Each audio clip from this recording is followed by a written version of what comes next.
Reservation देंगे नहीं, बाहर प्राइवेट कर देंगे। कैसे मांगोगे रिजर्वेशन बताइए आप लोग?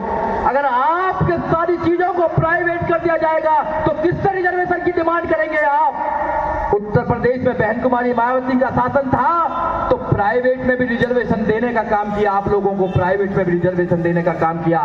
ये लोग आपकी विरासत को खत्म करना चाहते हैं। ये ऐसे ही बहुजन समाज पार्टी को ये लोग कहते नहीं है कमजोर है, कमजोर है, कमजोर है। अरे बार बार तुम किसी बात को कहोगे तो लोगों के दिमाग में वो बात बैठ जाती है, सबकॉन्शियस माइंड में बैठ जाती है। बार बार किसी बात को कहोगे, हमारे लोग भी इस बात को कहते रहते हैं। कैसे कमजोर है बताइए आप लोग? समाजवादी पार्टी एक प्रदेश में, बहुजन समाज पार्टी पूरे देश के अंदर है, और ममता जी एक प्रदेश में, लालू जी एक प्रदेश में, हरियाणा के लोग एक प्रदेश में, आम आदमी पार्टी 2 प्रदेश में। अरे हम देश के सारे स्टेटों में चुनाव लड़ते हैं, नेशनल लेवल की पार्टी है, हमारी वोट सपोर्ट 4 करोड़ से ज्यादा है, फिर हम कैसे कमजोर पार्टी हैं?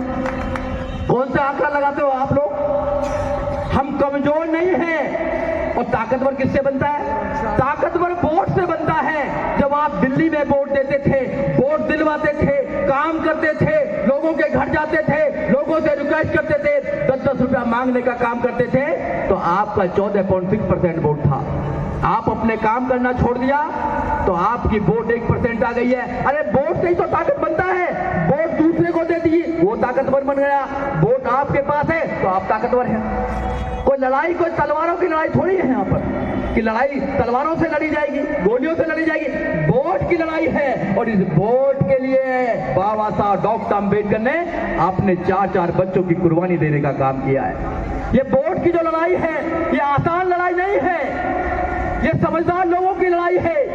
पहले जितने भी राज हुए हैं सब में कत्लेआम हुआ करता था, मगर धन्य बाबा साहब डॉक्टर अम्बेडकर कि आपको एक ऐसा हथियार देकर गए हैं कि आप बहन कुमारी मायावती को उत्तर प्रदेश का 4 बार मुख्यमंत्री बना सकते हैं, अपने लोगों को दिल्ली में जिता सकते हैं, राजा बना सकते हैं, देश के हर राज्य में राजा बना सकते हैं। ये वोटिंग का अधिकार निकाल दीजिए संविधान से कि आपको वोटिंग का देने का अधिकार नहीं है। क्या बचेगा आपके? बताइए, कोई आएगा आपके पास? नहीं आएगा आपके पास। इसलिए राजनीति की बात करनी जरूरी है, क्योंकि बहन कुमारी मायावती अपना अधिकतर समय आपके उद्धार के लिए सोचने का काम करती हैं, आपको आगे बढ़ाने का काम करती है, समाज को आगे बढ़ाने का काम करती है। बहन कुमारी मायावती का कहना है कि माननीय काशीराम साहब इस विरासत को कहीं लेकर नहीं गए, मैं भी इस विरासत को कहीं लेके जाने वाली नहीं हूं। जो नौजवान हैं समाज के, उनकी ड्यूटी है कि उनको ईमानदारी से काम करना चाहिए।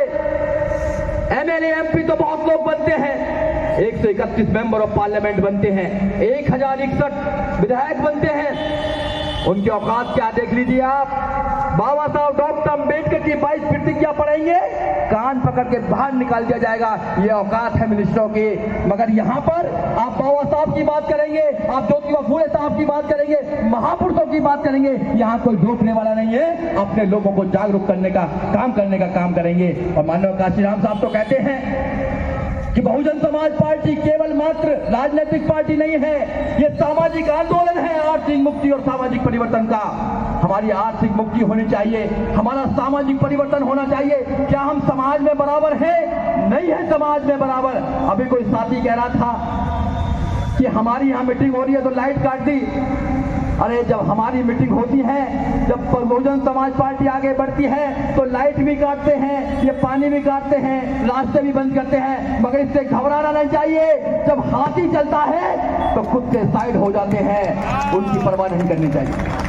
अपने बच्चों को कह देना कि गुलामी की जिंदगी नहीं जीनी, क्योंकि तुम्हारे महापुरुषों ने गुलामी की जिंदगी नहीं जी है।